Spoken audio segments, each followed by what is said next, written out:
আসসালামু আলাইকুম। SSC 24 result প্রকাশ পেতে এখন মাত্র কয়েক ঘন্টা বাকি।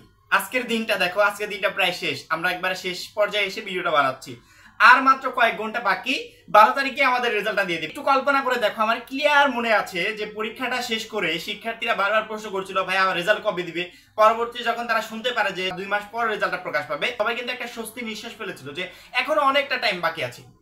দেখতে দেখতে একটা দুইটা করে দিন পার হতে হতে এখন এমন পর্যায়ে এসে দাঁড়িয়ে আছি যে কয়েক ঘন্টা পরে আমাদের এসএসসি 24 পরীক্ষার রেজাল্ট প্রকাশ পেতে চলেছে এবং রেজাল্ট প্রকাশের সময়টা আস্তে আস্তে যত ঘনিয়ে এসেছে, শিক্ষার্থীদের ওই যে ফ্রি থাকার, রিল্যাক্স থাকার যে একটা মনোভাব ছিল না, সেই মনোভাবটা কেটে গেছে এবং মনের ভিতর একটা আনন্দ, একটা ভয় ঢুকে গেছে।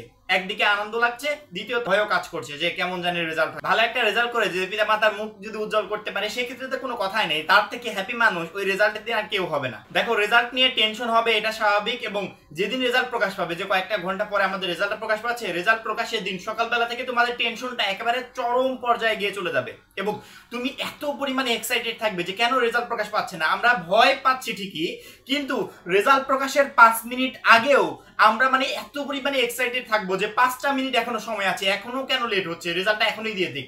কি রেজাল্টটা আমরা সবাই নিতে চাচ্ছি, কিন্তু ভয় কাজ করছে, সেটা হচ্ছে খারাপ হওয়ার ভয়। তবে আমার মনে হয় না যে এই বছর 2024 সালের রেজাল্ট খারাপ হবে। এসএসসি 24 রেজাল্ট পুরো মার্কশিট সহ সবার আগে দেখতে চাইলে অবশ্যই প্রত্যেকটা শিক্ষার্থী এখনই প্লে স্টোরে যাবে। প্লে স্টোরে গিয়ে উপরে সার্চ অপশনে গিয়ে সার্চ দেবে এসএসসি রেজাল্ট 2024। একবারে উপরে কমলা কালারের যে অ্যাপসটা দেখতে পাচ্ছ, এই অ্যাপসটাকে ইনস্টল করবে। কারণ কি এখান থেকে কোনো ধরনের কোনো অপেক্ষা ছাড়াই তুমি পুরো মার্কশিট সহ রেজাল্টটা সংগ্রহ করতে পারবে এবং পরবর্তী বোর্ড চ্যালেঞ্জের কাজগুলো এখান থেকে করতে পারবে। আমি এই ভিডিও ডেসক্রিপশনে লিংক দিয়ে রাখবো, তোমরা চাইলে লিংকে একটা ক্লিক করে সরাসরি অ্যাপস থেকে অ্যাপসটা ডাউনলোড করে নিতে পারবে। আলহামদুলিল্লাহ, রেজাল্ট ভালো হবে। অনেকটা সময় পর আমাদের পুরো সিলেবাসে পরীক্ষা হয়েছে, 100 মার্কের পরীক্ষা হয়েছে।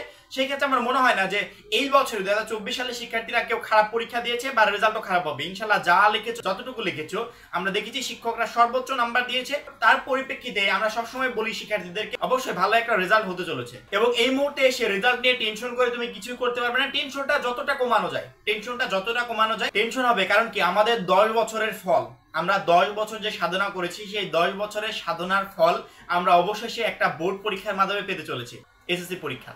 কারণ কি আমাদের এসএসসি পরীক্ষার আগে যে পরীক্ষাগুলো আমাদের হয়েছে, সেই পরীক্ষাগুলো অতটা আমাদের কাছে ভ্যালুয়েবল না। আমাদের এসএসসি পরীক্ষার এই রেজাল্টটা আমাদের কাছে কিন্তু একটু প্রাধান্য পায়। এই জন্য এই পরীক্ষার রেজাল্ট নিয়ে আমরা বেশি পরিমাণে টেনশনে থাকি। কিন্তু এখন তুমি টেনশনটা যতটা কমাবে ততটাই ভালো। এবং এই টেনশন করে তুমি কিছুই করতে পারবে না। তোমার রেজাল্ট অলরেডি কিন্তু তৈরি হয়ে গেছে।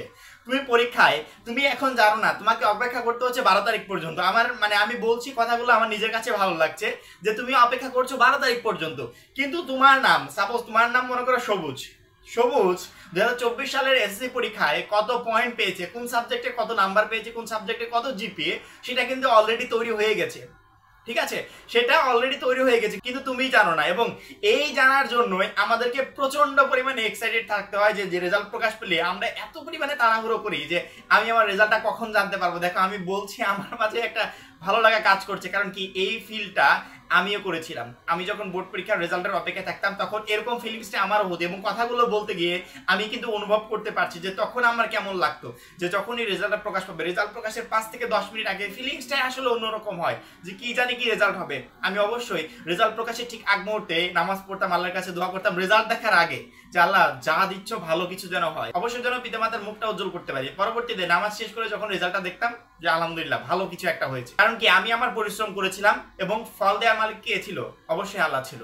আল্লাহ ভালো ফল দিয়েছে, অবশ্যই সেজন্য তার কাছে শুকরিয়া আদায় করি। এবং আমার মনে হয় প্রত্যেকটা শিক্ষার্থীরই এই কাজটা করা উচিত যে রেজাল্ট প্রকাশের আগে অবশ্যই প্রত্যেকটা শিক্ষার্থী নফল নামাজ পড়ে দিবে, আল্লাহর কাছে দোয়া করবে যে আল্লাহ ভালো কিছু যেন একটা হয়। আমার জন্য না হলো আমার প্যারেন্টস যারা আমার জন্য এত পরিমাণে কষ্ট করেছে, তাদের মুখের দিকে তাকিয়েও যেন আল্লাহ ভালো কিছু একটা দেয়। কারণ কি ভালো কিছু দেওয়ার মালিক অবশ্যই তিনি। এই রেজাল্ট নিয়ে শেষ মুহূর্তে এসে টেনশন করার কোনো দরকার নেই। টেনশনটা যতটা কমাতে পারো, কারণ কি এখন টেনশন করে আমরা কিছুই করতে পারবো না। আমাদের রেজাল্টটা প্রস্তুত হয়ে গেছে, আমি কোন সাবজেক্টে কত নাম্বার পেয়েছি সেটা অলরেডি ফিক্সড হয়ে গেছে, রেজাল্টটাও ফিক্সড হয়ে গেছে। কত জিপিএ, তুমি জিপিএ 5 পেয়েছো নাকি 4.50 পেয়েছো নাকি 4.95 পেয়েছো, কত তুমি পেয়েছো, সেটাও কিন্তু অলরেডি রেডি হয়ে গেছে। এই জন্য এই বিষয়গুলো নিয়ে এখন একেবারে টেনশন করবে না, জাস্ট দোয়া করতে থাকো যা আসে ভালো কিছু যেন আসে, পরিবার সেই রেজাল্টটাকে যেন ভালোভাবে গ্রহণ করে। সময় একেবারে শেষ এবং শেষ মুহূর্তে এসে আমরা এই ভিডিওটা বানাচ্ছি এবং আমি প্রতি বছরই রেজাল্ট প্রকাশের আগে শিক্ষার্থীদেরকে এই ধরনের ভিডিও দিয়ে আমি তাদের টেনশনটা যতদূর পারি কমানোর চেষ্টা করি। সব ধরনের ভিডিও দিয়ে টেনশনটা কমানোর চেষ্টা করি। কারণ কি আমি জানি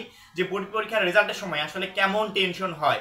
শিক্ষার্থীরা প্রচুর পরিমাণে টেনশন করছে, অনেকে টেনশন করতে করতে অসুস্থ পর্যন্ত হয়ে যায়। অনেকের রাতে ঘুমাতে গেলে আমার কমেন্টে দিকে কমেন্ট আসে, ভাইয়া আমার রাতে ঘুম হয় না, রেজাল্টের টেনশনে রাতের ঘুম হয় না, খাওয়া দাওয়া কমে গেছে। এবং রেজাল্ট প্রকাশের সময়টা যত গড়িয়ে আসবে এগুলো বাড়তে থাকবে। রেজাল্টটা যখনই পাবলিশ হয়ে যাবে তখনই তোমার টেনশনটা শেষ হয়ে যাবে। যারা রেজাল্ট ভালো করবে তারা প্রচন্ড পরিমাণ আনন্দ করবে, তাদের প্যারেন্টসরা প্রচন্ড পরিমাণে খুশি হবে। এবং যাদের বাই চান্স কোনো ক্রমে রেজাল্ট একটু খারাপ হয়ে যাবে তাদেরকে টেনশনে থাকতে হবে, বোর্ড চ্যালেঞ্জ করে তাদেরকে আবার আরেকটা রেজাল্টের অপেক্ষায় থাকতে হবে যে তার হয়তো বা রেজাল্টটা পরিবর্তন হয়ে আসবে। আমি আমার কথার মাধ্যমে তোমাদের পুরো টেনশনটা কমাতে পারবো না, তবে একটা কথাই বলবো যে টেনশনটা এই মুহূর্তে যত কম করা যায়, শরীরটাকে যত সুস্থ রাখা যায়, টেনশনটা যত কম করা যায় ততটাই বেটার হবে। রেজাল্ট যেহেতু অলরেডি তৈরি হয়ে গেছে এই জন্য টেনশন না করি। রেজাল্ট প্রকাশের দিন সবাই সুন্দরভাবে রেজাল্টটা সংগ্রহ করব। সংগ্রহ করার পর একটা কাজই হবে, যদি যে রেজাল্টটা পেয়েছো সেই রেজাল্টে যদি সন্তুষ্ট থাকো তাহলে তুমি একটা কাজই করবে, সেটা হচ্ছে ফ্যামিলির সাথে ডিসকাস করে একটা সিদ্ধান্ত নিবে যে কোন কলেজে আসলে ভর্তি হওয়া যায়। সাধারণত কলেজ ভর্তির জন্য আমরা নিজেরা একটা কলেজ ফিক্সড করলে সেই কলেজে ভর্তি হতে পারবো না, সেই কলেজে আমাকে চান্স পেতে হবে। আমি যে গোল্ডেন এ প্লাস পেয়েছি আমার মতো আরো হাজার হাজার গোল্ডেন এ প্লাস আছে, এখন তাদের ভিতর তাদেরকে টপকিয়ে সেই কলেজে চান্স পাওয়া কিন্তু একটু টাফ হয়ে যাবে। এই জন্য ফ্যামিলির সাথে আলোচনা করে ভালো একটা কলেজকে টার্গেট করবে, যে যেই কলেজটাকে টার্গেট করছি সেই কলেজের জন্য ভর্তি হতে পারে। রেজাল্ট আর কয়েক ঘন্টা পরে পাবলিশ হবে। প্রত্যেকটা শিক্ষার্থীকে বলছি এই মুহূর্তে রেজাল্ট নিয়ে একেবারে টেনশন করবে না, জাস্ট দোয়া করতে থাকো। প্যারেন্টসকে বলো তারা যেন মন থেকে তোমাদের জন্য সর্বোচ্চ দোয়াটা করতে থাকে। তারা যদি তোমার উপর সন্তুষ্ট থাকে অবশ্যই আল্লাহ তাআলা সন্তুষ্ট থাকবে এবং অবশ্যই এসএসসি 24 পরীক্ষায় তুমি ভালো একটা রেজাল্ট করবে। আমি জানি না যে তোমাদের টেনশনটা আমি কতটা কমাতে পারছি, তবে আমি আমার সর্বোচ্চ চেষ্টা করব রেজাল্ট প্রকাশের আগ অবধি তোমাদের টেনশনটা কিছুটা হলেও কমিয়ে রাখার। কারণ লক্ষ লক্ষ শিক্ষার্থী আছে যারা আমার ভিডিওর অপেক্ষায় থাকে, যারা অপেক্ষায় থাকে যে ভাইয়া আমাদেরকে ভালো কিছু তথ্য দিবে, আমাদের জন্য তারা সর্বোচ্চ করার চেষ্টা করবে। আজকে এই পর্যন্ত, পরবর্তী ভিডিওর জন্য অবশ্যই চ্যানেলটা সাবস্ক্রাইব করে রাখবে। সবাই ভালো থাকবে, সুস্থ থাকবে, খোদা হাফেজ।